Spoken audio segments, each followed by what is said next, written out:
खुलुमबाय।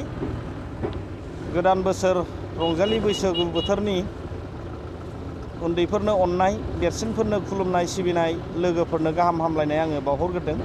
जिथिदुवार दख'रा दुलाराय बर' फरायसा आफादनि आफादगिरि जानानै दिनै नोंथांमोननि मिडियानि गेजेरजों जोङो माखासे बैसागु फोरबो फालिनायनि बाथ्रा फोसावनो लादों।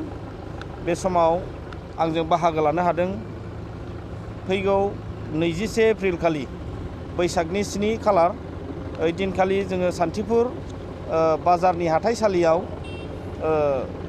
जिथिदुवार दख'रा दुलाराय बर' फरायसा आफादनि खुंगा 5थि रंजालि बैसागु फोरबो फालिनाय बेखौ जोङो खुंनो नागिरदों लांदां बैसागु हाबाफारि लानानै। आरो बे हाबाफारिखौ खुंफुंनो होननानै दानानै होजानाय बानजाय आफादनि मानगोनां मासिगिरि बिथां रनेन बसुमतारी बिथां आंनि सेरावनो दङ। आरो बे बानजाय आफादनिनो लोगो आफादगिरि मानगोनां महन्त नार्जारी बिथां आरो बे हाबाफारियाव बाहागो लानो हाबावदों बे बानजाय आफादनिनो गाहाय लेंथुमगिरि बिथां मथिन्द्र मुसाहारि आरो आंनि दख'रा आफादनि आंनि प्रेसिडेन्ट लोगो भाइस प्रेसिडेन्ट बिथां बिसिसर बसुमतारी आरो बेयाव जोंनि गासै मावथिफोर बाहागो लानो हादों। दा गिबियाव दिनै जोङो फोरमायनो सानदों जे फैगौ 21 एप्रिल खालि बा बैसाग दाननि 7 खालार खालि जोंहा जिथिदुवार दख'रा दुलाराय बर' फरायसा आफादा माहारिनि गिदिरथार फोरबो आंगो फोरबो रंजालि बैसागुखौ जोङो लांदां बैसागु हाबाफारिनि गेजेरजों जोंनि जिथिदुवार दख'रानि सिङाव थानाय मोसाखावरि हान्जाफोरखौ जोङो बैसागु मोसानाय बादायहोलायनाय हाबाफारि जोङो लादों। आरो बे हाबाफारियाव गासै बादायारि नोंथांमोनखौ बाहागो लाफैनो थाखाय जोङो दिनै नोंथांमोननि मिडियानि गेजेरजों जोङो हांख्राय हरदों। आरो जोंनि ओनसोलनि गासै रायजो राजा आइ आफा हारिमुखौ मोजां मोनग्रा बयखौबो जाहाथे बे हाबाफारियाव लैहोर फैनानै बाहागो लाफैयो आरो थुलुंगा होफैयो बिनि थाखाय गासै रायजो राजाफोरखौबो आङो हांख्राय हरदों बे हाबाफारियाव बाहागो लानो थाखाय।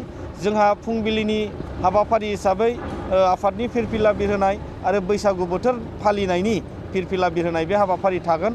लोगोसे मुंख्लंफोरखौ गोसोखांनानै बिबार बावनाय बे हाबाफारि थागोन। बिनि उनाव जोङो 11 रिंगानिफ्राय फुंबिलि 11 रिंगानिफ्राय जोङो बैसागु मोसानाय बादायनाय जोंनि दोरोङारि दामग्रा दामनायजों जोङो बादायहोनो लादों। जिहेथु जोङो हारिनि गासै बेवहाय हारिमुखौ बेरखांहोनायनि सिन्थाधाराजों बे हाबाफारिखौ लादों। बेवहाय दामजुआबो जोंनि बर'नि जानांगोन, गाननाय जोमनाय जोंनि बर'नि जानांगोन, मेथाइनि जाथोआ माने बैसागुनि जानांगोन। बेबायदिनो जोङो माखासे रुल्स बानायनानै जोङो दिनै बे हाबाफारिखौ खुंफुंनो नागिरदों।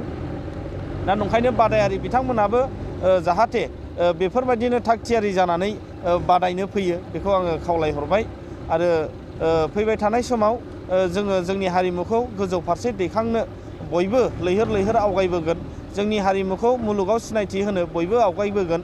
बिनि थाखाय आङो मिजिं थिनानै आं बयनिसिमबो खुलुमहरबाय आरो साबायखर बावहरबाय आरो हांख्रायहरबाय। गोजोन्थों। जोङो मोसानाय हांख्रायहरदों। मिथिनाय बायदिबा जोंनियाव 15निफ्राय 20सो हान्जाया बेयाव बाहागो लाफैगोन। दा 3 टिम जानानै दङ। जोङो बिदि जयनिं फिस बेबायदि लानाय जायाखै, नाथाय जों बान्था जों फोसावनानै दोनदों आरो माखासे रुल्स जों बानायनानै हरदों मोसाखावरि बिथांमोननो। जोंहा बेयाव सेथि बान्था मोनग्राफोरनो जोङो 15,000 बान्था जोङो बेयाव फोसावदों आरो नैथि बान्थानि थाखाय जों 10,000 बान्था जों फोसावनानै दङ आरो थामथि बान्थानि थाखाय 7,000 जोङो फोसावनानै दङ। लोगोसे जोंहा बैसागुआव मोनसे मोसानाय थाबावो, बे जाहैबाय देमसि मोसानाय। दा देमसि मोसानाया जुदि जोंनियाव बाहागो लाफैयोबा देमसि मोसानायनि थाखायबो जोङो आलादायै बान्था जोङो फोसावनायनि बाथ्राखौ जों सिन्था खालामदों। आरो लोगोसे जोंनि मोसानायखौ बिजिरनो थाखाय जोंहा फैगोन बर'नि सावथुन मुलुगनिनो फावखुंग्रि जोंहा रिंकुमनि बिथाङा बाहागो लाफैगोन आरो जोंनि चिरां जिल्ला दुलाराय बर' फरायसा आफादनि हारिमु नेहाथारि बिजुलि बसुमतारी बिथाङाबो सासे मेथाइ खनगिरि बा देंखोगिरि, बिथाङाबो बाहागो लाफैगोन। आरो बेबायदिनो जोंनि रोंगौसा माने गोनां बिथांमोना जोंनि बिजिरगिरि महरै बाहागो लाफैगोन। फैगौ जोंहा 21 एप्रिल एबा बैसाग दाननि 7 खालार खालि जिथिदुवार दख'रा दुलाराय बर' फरायसा आफादनि खुंगा 5थि रंजालि फोरबो फालिथायनि जानाखि जोंहा सान्थिपुर दालाइसा आफादनि सिङाव थानाय सान्थिपुर बाजारनि नैबे गेवलां फोथाराव जानो थांगासिनो दङ। जोङो गुबुन गुबुन बोसोरनि बायदि जोंहा टेन्डुवार आन्चलिक दखरा आफादा बे हाबाफारिखौ खुंनायनि थाखाय आरो आङो गिबियावनो आंखौ बानजाय आफादनि मासिगिरि हिसाबै सायख'नानै लानायनि थाखाय आङो गिबियाव साबायखर जासिबाय। आंजों लोगोसे दङ जोंहा दखरा आफादनि आफादगिरि आरो साफ्रोम मावथि सोद्रोमा लोगो नोंथांमोन आरो आंजों लोगोसे हेफाजाब होनाय मानगोनां कनभेनर बिथां दङ।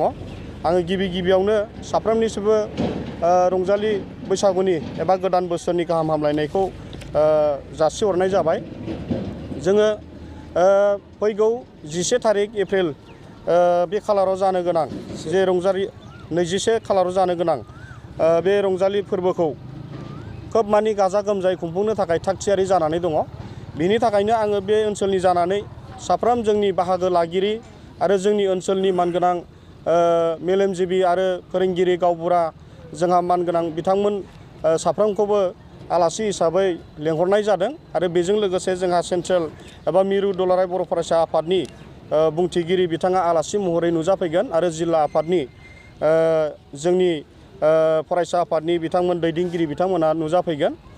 खोब मानि मेहेरगोनां जागोन होननानै जोङो आसा खालामदों एबा मिजिं खालामदों।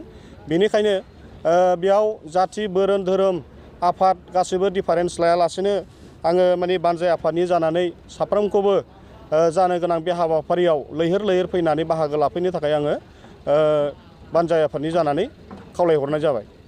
गोजोन्थों।